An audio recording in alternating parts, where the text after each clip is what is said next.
Bonjour à vous la team, j'espère que vous allez bien. Ah là là là là, Messi, quand je dis c'est le meilleur joueur de l'histoire du football, c'est réel. Il est très fort, c'est lui, c'est lui qui a réussi à débloquer les deux actions. Donc le PSG s'est imposé 2-0 contre le SCO Tanger pour cette 18e journée de Ligue 1. Donc on va rentrer dans le vif du sujet. Donc le PSG s'est imposé donc par une réalisation au premier Ekitike, par une passe dans l'intervalle que Messi a trouvé à Mukele, que Mukele a mis à Ekitike. Franchement, quelle action.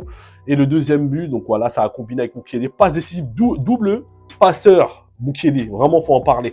Par le deuxième but de Messi qui au début n'a pas été validé parce que l'arbitre de touche avait un doute, mais finalement l'a été mis. Donc, je vais être départagé dans le fait que j'ai encensé certains et d'autres, d'autres, ainsi que le coach, faut quand même en parler parce qu'il y a quand même des choses qui sont pas bonnes. Voilà, le PSG s'est quand même imposé, a quand même fait un clean sheet, mais on va pas prendre ce match en considération pour dire qu'il y a un changement avec le système de Galtier. Je vais m'expliquer. Donc, première mi-temps, donc on avait un PSG quand même, voilà, qui a fait quand même circuler le ballon, on a trouvé du rythme, on a trouvé vraiment une circulation de base qui était plutôt bonne, horizontalement, verticalement. Il y avait quand même du bien en première mi-temps. Donc voilà, après le jeu, c'est assez diminué à la deuxième mi-temps, vraiment, j'ai pas trop aimé. Le problème du Paris Saint-Germain, c'est souvent la même chose. C'est que le jeu, on n'arrive pas à être constant, vraiment. Et le temps faible, il y a souvent des frayeurs. Sima qui a raté une occasion, le Sénégalais, l'international sénégalais, qui a raté une occasion de malade. Franchement, il y a beaucoup de frayeurs. Comme d'habitude, on n'est pas serein et ça, c'est un gros problème. Vraiment, il faudrait essayer de revoir certains joueurs qui peut-être ne peuvent pas être titulaires en toute sincérité. Mais moi, il y a un joueur vraiment qui m'a plu, c'est Mukele. Vous voyez Mukele, j'avais souvent cité le cas de Mukele où je disais que Mukele, il faut lui laisser du temps. Vous voyez, nous, le problème, c'est qu'on est trop pressés, les supporters parisiens, on veut vraiment que les choses, ça se passe rapidement. Comme Messi. Messi, l'année dernière, combien l'ont dézingué alors que j'ai dit qu'il fallait patienter. Voilà. Là, pareil, Mukele, il est quand même à certaines passes décisives. Je ne sais pas s'il en a 4, peut-être de mes souvenirs. Là, il a fait une double passe décisive. Franchement, il a fait un très bon match. Il a été solide. Il montait, il était très, très haut sur le terrain. Pour un latéral qui est plutôt bon défensivement, il était très très haut. À chaque fois, il proposait, même des fois, il y avait même des moments où le jeu aurait pu même se basculer sur lui, mais on lui a pas mis. Mais bon, bref, c'est pas grave. Mais sinon, en dehors de ça, Mukele, il a fait un match énorme. Il a fait un match énorme, les gars. Vraiment, en toute sincérité, j'ai aimé le match de Mukele. Et Ekitike aussi, qui a pu encore marquer. Encore pour la quatrième but aussi de mes souvenirs, quatrième ou troisième but. Franchement, il a été pas mal. Et moi, où je vais mettre le bémol, Neymar aussi qui a fait quand même un très bon match malgré que, voilà, on l'a quand même, à un moment j'ai même cru qu'il allait sortir par rapport à sa blessure, son problème de cheville, mais sinon il a fait quand même un bon match dans l'ensemble. Mais moi il y a quand même des choses quand même qu'il faut citer sur la défense. Ok. Au début de match, j'ai vu Marquinhos qui était positionné axe central. Axe central, au début, je me suis dit, bon, peut-être que Galtier il a un peu compris que si tu fais un système à 3, tu le mets axe central. Mais non, en fait, finalement, au fur et à mesure du match, j'ai vu que Marquinhos, il était mis action. Ça, c'est des choses encore à rectifier.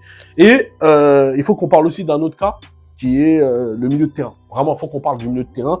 Parce que le milieu de terrain, je trouve que malheureusement, c'est un fait. En toute sincérité, les deux ne montent pas. Fabien Ruiz et Vitinha. Vitinha, on nous a dit qu'il allait nous ramener de la technicité, qu'il allait nous ramener des choses. Bon, il n'a pas été nul. Mais il y a un manque de complémentarité. Donc, en réalité, on ne répond pas aux besoins du Paris Saint-Germain, encore une fois. Il y a un manque de complémentarité. Vitinha n'apporte pas. Ça ne fait pas un problème d'ascenseur. Normalement, quand tu joues un système à deux pivots, l'un monte, l'un descend, l'autre monte, pendant que l'autre, il couvre la montée de l'autre. Ok.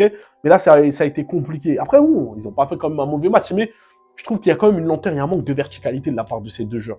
C'est pour ça que je dis que le PSG doit recruter. Là, c'est le moment imminent pour recruter. Ok. Maintenant, concernant la défense, il y a un point que j'ai oublié. Donc, oui, le PSG, voilà, ils ont joué un système à 3.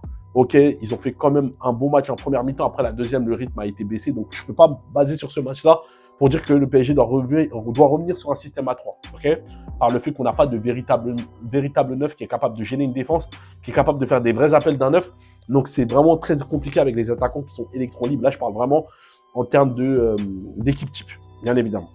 Ensuite, pour moi, vraiment, c'est très compliqué. En plus, on a eu beaucoup de frayeurs. C'est vrai qu'Angers, il faut dire la vérité, ils n'ont pas assez attaqué, ils n'ont pas assez titillé, malgré qu'à un moment, il y avait un temps faible de la part du Paris Saint-Germain où ils auraient pu utiliser Angers pour égaliser, mais ils ne l'ont pas saisi. Donc le Paris Saint-Germain s'est quand même imposé 2-0. Mais il y a quand même des choses à dire. Il y a vraiment des imperfections que Galtier doit revoir. Comme moi, j'ai pas compris quand le PSG, à un moment, avait un peu baissé de rythme. C'était là le moment où il devait faire le changement rapidement vers la 60e minute. Le PSG, c'était en train de se faire dominer totalement dans le jeu, dans la récupération. On n'arrivait pas à garder le ballon. Vraiment, en toute sincérité, la deuxième mi-temps, on avait du mal à garder le ballon. On la perdait en 2-3 passes. On la perdait. Des fois, c'était des ballons dans l'axe. Des fois, c'était des ballons dans la défense. Là, justement, quand il y a un match comme ça, Galtier, il doit faire un changement au tac au tac pour essayer de répondre. Mais des joueurs qui sont fougueux, des joueurs qui ont du peps, tu dois les faire jouer. C'est à ce moment-là. Zaïre Emery, il aurait dû jouer plus tôt. C'est toi-même qui as dit en conférence de presse, Galtier, tu as dit que pour moi, il peut même jouer titulaire. Mais fais-les jouer, respecte-les un peu. Respectez-les, ils ont leur mot à dire dans cette histoire. Ismaël Garbi, il l'a pas fait rentrer. Bon, Bichabu l'a fait rentrer, mais vers la fin. En fait, il leur laisse que des petites miettes. Que des petites miettes. Faut qu'il arrête à un moment d'être sur sa zone de confort avec certains joueurs. À un moment, il faut qu'il fasse des changements qui sont clairs. Quand le PSG est en train de subir, c'est là que tu dois faire des changements. Tu ne dois pas attendre. C'est là que tu dois faire des changements. N'attends pas que le PSG se font égaliser pour faire des changements. Non, c'est pas logique.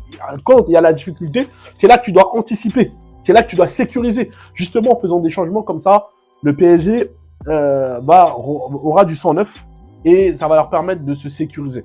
Mais là, vraiment, il y a eu des problèmes sur le coaching de Galtier. Il reste trop sur sa zone de confort et moi, ça commence à m'énerver sur ce point-là. J'ai peur que ça va nous payer cash ces genres d'erreurs.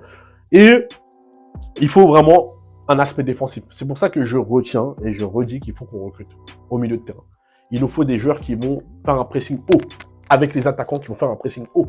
Un joueur qui est capable des fois d'utiliser la verticalité des prises de risque, parce que je trouve que c'est pas normal que Neymar redescende sans cesse comme ça, ou Messi redescend pour faire le jeu, alors que tu as des milieux de terrain qui sont estimés de qualité. C'est pas à eux de faire ce jeu-là, on est bien d'accord. Ça, c'est au milieu de terrain de produire cela. C'est au milieu de terrain de théâtraliser le jeu, de mettre de la créativité. T'as Vitinha, il doit monter un moment. Ça aussi, ça c'est bon, ça commence aussi à devenir chiant.